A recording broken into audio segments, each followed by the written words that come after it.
You have seen them in rooms. The ones who say almost nothing. The ones who sit at the center of enormous decisions without raising their voice, without explaining their reasoning, without making a single move that looks like effort. You have probably mistaken their silence for detachment, for coldness, for the luxury of not needing to participate. You were wrong. Their silence is not passive. It is not empty.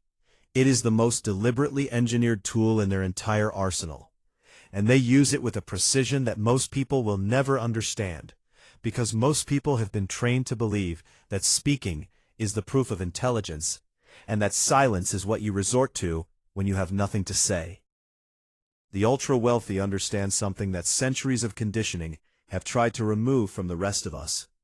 Silence is not the absence of power. Silence is how power is stored, concentrated, and deployed. This is how they do it.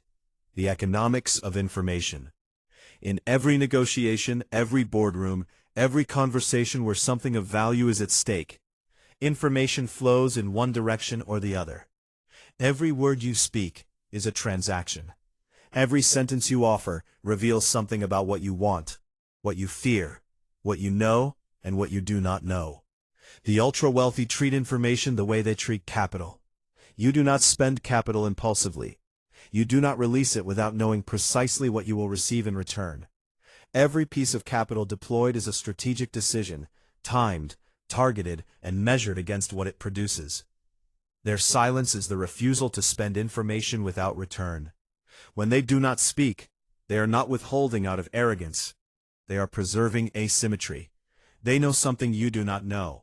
They know what they know and what you know, and they know that the moment they begin to speak, that asymmetry starts collapsing. Every room they enter is an information economy, and they have made a calculated decision never to be the one running a deficit. What the other side reads into silence. When a powerful person is silent, when they do not fill the space, do not offer reassurance, do not explain their position, the other person's brain does not conclude that nothing is happening. It concludes that a great deal is happening beneath the surface, invisible to them.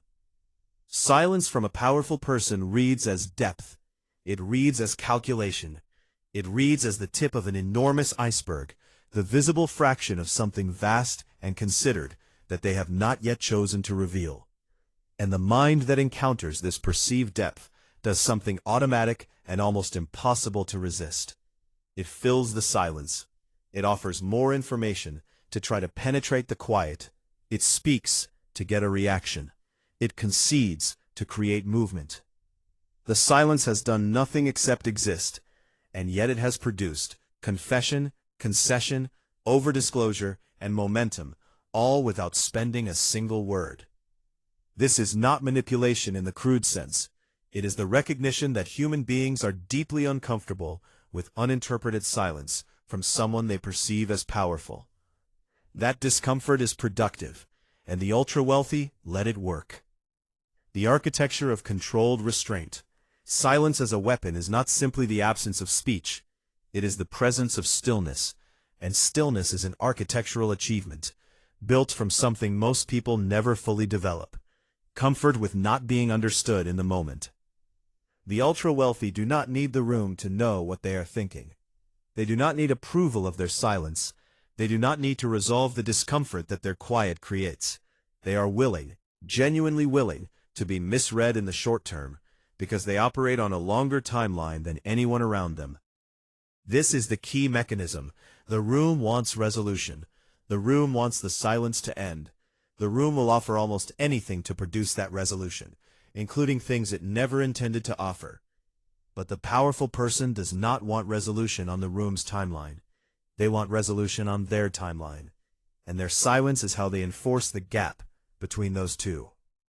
When they finally speak, when the silence breaks, words carry a weight that is entirely constructed by the silence that preceded them. They did not need to be louder. They did not need to argue more forcefully. The restraint did the work. The words simply landed in the space the restraint created. The specific uses of strategic silence. The ultra-wealthy deploy silence in several distinct and precisely targeted ways. First, the silence before the offer. In any negotiation, the party that speaks first after the number is stated has revealed their level of comfort with that number. The ultra-wealthy let numbers sit in silence. They do not react, they do not validate. They hold the number in the air, and they let the other side watch it hang there unclaimed, until the other side begins to wonder whether the number was wrong. Second, the silence after a question. When asked something that would reveal their position, their interest, their urgency, their timeline, they do not answer immediately. They allow the silence to reframe the question itself. The pause says, "This question requires genuine consideration," and that pause is enough to make the questioner doubt whether they asked correctly. Third, the silence in the face of pressure.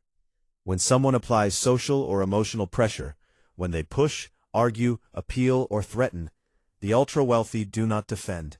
They do not counter. They absorb the pressure into their stillness and offer nothing back. The pressure has nowhere to go. It does not produce the response that pressure is designed to produce. And the person applying it is left holding their own force, diminished, ineffective, wondering whether they should have said nothing at all. Fourth, the silence that concludes. When the ultra-wealthy are finished with a conversation, they stop speaking. There is no elaboration, no softening, no checking whether the other person is satisfied. The decision or the statement is made, and then they are done. The conversation ends not with mutual agreement, but with the simple cessation of their interest in continuing it. Why this is almost impossible to acquire without wealth.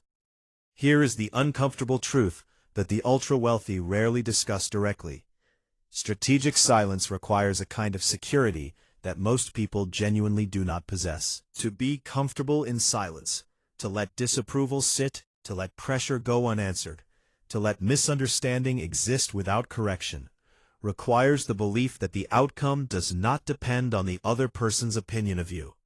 Most people do not have that belief, because for most people, it is not entirely true. Their outcomes do depend on what others think of them. Their employment, their access, their relationships, all of these are regulated by social approval in ways that create a genuine incentive to fill silence, to explain, to concede. The ultra-wealthy have, in most cases, passed a threshold at which their material outcomes are no longer controlled by anyone else's approval of them. And in that threshold, silence becomes available as a tool in a way it is not available to those who remain dependent on external validation. This is not an argument for cynicism. It is an observation about what silence actually costs, and what infrastructure must exist to make it affordable. How to begin building it. You do not need extraordinary wealth to begin building the capacity for strategic silence. What you need is the deliberate practice of one specific behavior, tolerating the discomfort of unresolved space without acting to resolve it. The next time someone makes an offer, a statement, or a demand, hold it in silence for 3 seconds before responding. Watch what they do with 3 seconds of your quiet. You will discover immediately how powerful that small gap can be. And then do not explain the gap. Let them wonder what the silence meant. Let them build the iceberg beneath the surface of your 3 seconds. Because the iceberg they build will almost always be larger, more considered, and more formidable than anything you could have said. The ultra-wealthy did not learn silence by accident. They learned it by observing what it cost them to speak too soon, and then they stopped paying that cost. Start noticing what it costs you, and then, strategically, deliberately, and with complete intention, stop. If this reached you in the right way, write the word weapon in the comments, and tell us, where in your life have you been speaking when silence would have served you better? Because the next video reveals how the ultra-wealthy use time differently from everyone else, and why their relationship with patience is one of their most closely guarded competitive advantages. Until then, hold the silence.